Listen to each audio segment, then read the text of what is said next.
मेरे YouTube page astro Naresh पर आपका स्वागत है। नमस्कार, मैं हूं नरेश कुमार और बात हो रही है शनिदेव के गोचर की। शनिदेव ने 17 जनवरी को कुंभ राशि में गोचर करना शुरू किया है और उसके बाद से बहुत सी राशियां जो हैं उनके ऊपर इसका प्रभाव पड़ना शुरू हुआ है।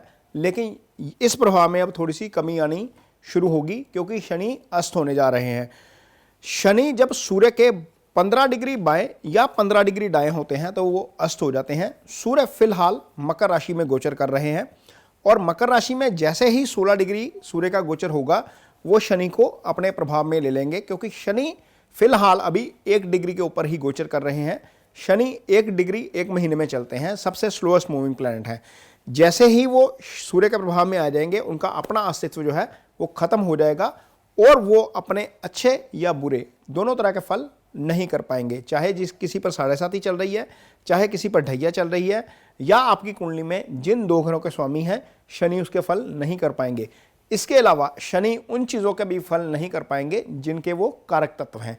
शनि जो उनके कारक तत्व हैं, शनि दुख के कारक हैं, शनि आलस्य के कारक हैं, शनि दरिद्रता के कारक हैं और शनि कर्म के कारक हैं और शनि न्याय के भी कारक हैं। तो इसका मतलब यह है कि ना तो वो अपने कारक तत्वों का फल कर पाएंगे प्रॉपरली, ना उन 2 घरों का फल कर पाएंगे जो घर आपकी कुंडली में शनि के लॉर्डशिप वाले हैं। यानी मान लीजिए आपकी कुंडली यदि मेष राशि के है तो 10वां और 11वां घर शनि का होगा, उनके फल नहीं हो पाएंगे और ना ही शनि 7.5 या ढैया में वो फल कर पाएंगे जिसके लिए वो जाने जाते हैं। तो अगले एपिसोड्स में हम ये जानने की कोशिश करेंगे कि आपकी राशि के ऊपर अस्त शनि का क्या असर रहेगा, क्योंकि शनि अब 5 मार्च तक अस्त रहेंगे। बात हो रही है शनिदेव के अस्त होने की और बात करेंगे वृश्चिक राशि के जातकों की। वृश्चिक राशि के जातक जनवरी शुरू होने से पहले ही से ही बहुत परेशान हैं, क्योंकि उन्होंने बहुत सारे वीडियोस देख लिए हैं यूट्यूब के ऊपर, फेसबुक के ऊपर या टीवी के ऊपर, जहां ये बताया गया है कि शनि की ढैया उनके ऊपर शुरू हो गई और शनि की ढैया में उनको बहुत सारी चीज़ों का नुकसान हो सकता है। लेकिन ये राहत वाली बात यह है कि शनिदेव की ढैया के बीच शनिदेव अस्त हो रहे हैं और 30 जनवरी से लेकर 5 मार्च तक अस्त स्थिति में रहेंगे। अब वृश्चिक राशि के जातकों को इसके अस्त होने का क्या फ़ायदा मिलेगा वो ये बताएंगे।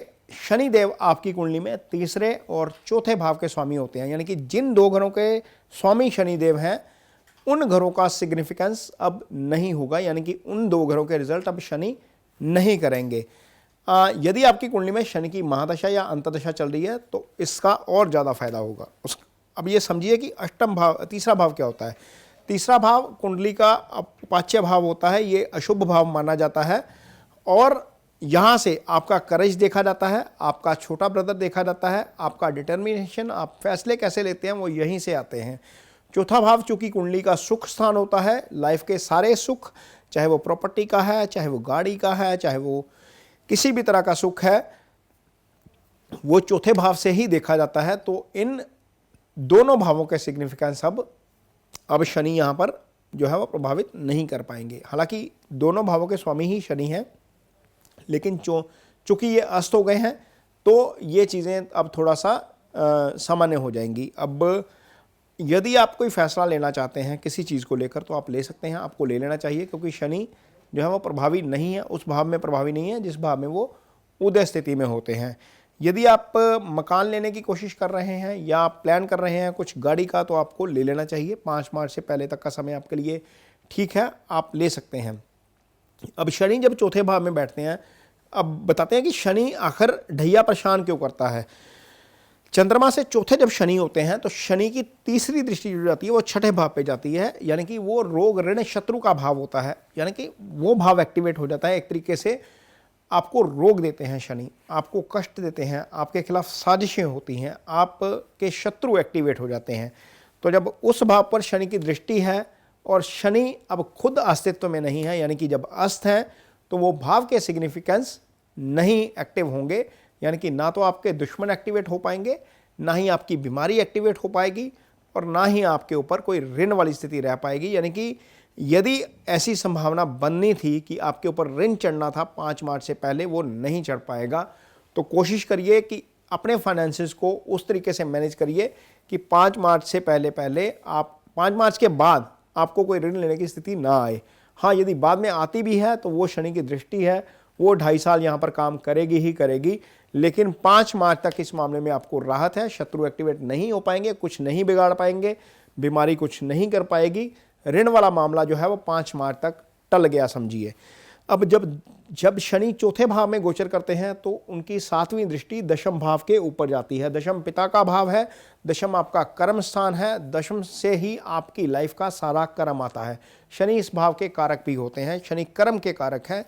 तो जब शनि कर्म के कारक ग्रह कर्म स्थान को देखते हैं तो वहाँ पर चीज़ें स्लो हो जाती हैं, यानी कि आपकी प्रोफेशन लाइफ स्लो हो जाती है। आपको प्रोफेशन में उस तरीके से रिजल्ट नहीं मिलते जितना आप उसमें एफर्ट पुट इन करते हैं। या आपने कोई कारोबार शुरू किया है, आपने कोई बिजनेस शुरू किया है, आप कोई नया इनिशिएटिव ले रहे हैं, तो उसमें आपको रिजल्ट्स जो हैं वो स्लो मिलते हैं, यानी कि वो आपके पेशेंस टेस्ट करते हैं शनि उस स्थिति में। तो वो स्थिति अब 5 मार्च तक नहीं है। यहाँ पर यदि आपने कोई काम शुरू किया है तो हो सकता है कि वो काम अब इस अवधि में चल पड़े, इसमें कोई दिक्कत ना आए। यदि आपको आपके फादर की हेल्थ को लेकर कोई कंसर्न चल रहा है, कोई इशू चल रहा है, तो हो सकता है कि वहाँ पर भी चीज़ें थोड़ी सी बेटर हो जाएं, क्योंकि शनि देव का प्रभाव जो है वो दशम भाव से अब हट जाएगा। तो ये चीज़ें जो है वृश्चिक राशि के जातकों को देखने को मिलेंगी 5 मार्च से पहले पहले। अब शनि की 10वीं दृष्टि जो जाती है वो सीधा आपके चंद्रमा के ऊपर जाती है। चंद्रमा मन का कारक है और चंद्रमा के ऊपर जब शनि की दृष्टि जाती है तो ये आपको स्लो कर देता है। स्लो कैसे करता है? आप सुस्त हो जाते हैं, आप में आलस्य की वृद्धि हो जाती है। ग्रह कुछ नहीं करते, ग्रह आप में ही बदलाव कर देते हैं, आपकी टेंडेंसी बदल जाती है, आप स्लो हो जाते हैं, आप आलस्य से भर जाते हैं, आप वो काम करना नहीं चाहते जिसके आपको अच्छे रिजल्ट्स मिलने होते हैं। किसी ने जिम जाना शुरू करना होता है, किसी ने मेडिटेशन शुरू करनी होती है, किसी ने कोई नया इनिशिएटिव शुरू करना होता है, तो वो आलस्य के कारण ही नहीं कर पाते या उसको कैरी फॉरवर्ड नहीं कर पाते। तो शनि की दृष्टि अब यहाँ पर काम नहीं करेगी क्योंकि शनि अस्त है। तो ये चीज़ें आप कर सकते हैं, आप अपना नया प्लान कर सकते हैं, आप अपनी सुस्ती बाहर छोड़िए। वेदर भी चेंज हो रहा है, आप थोड़ा जोश के साथ काम करिए, आपको निश्चित तौर पर अच्छे रिजल्ट मिलेंगे। वैसे भी आपकी राशि का स्वामी मंगल होता है, मंगल वाले वैसे भी बड़े एग्रेसिव होते हैं और वैसे एक्टिव होते हैं, लेकिन जब शनि की दृष्टि पड़ती है तो एक्टिविटी थोड़ी सी कम हो जाती है, स्लो हो जाते हैं आप। तो ये चीज़ें वृश्चिक राशि के जातकों को देखने को मिलेंगी 5 मार्च से पहले पहले शनि की अस्त स्थिति में। यह एपिसोड आपको कैसा लगा, इस पर अपनी राय मुझे ज़रूर दीजिए। यदि आपको इसमें कोई सुधार की गुंजाइश लगती है तो इस पर कमेंट करके मुझे ज़रूर सलाह दीजिए। हम कोशिश करेंगे कि कंटेंट में आपकी सलाह के मुताबिक बदलाव भी किया जाए। यदि अच्छा लगता है तो इसे लाइक कीजिए, इसे सब्सक्राइब कीजिए और इसे शेयर ज़रूर कीजिए। इसके साथ ही मुझे दीजिए इजाज़त। नमस्कार।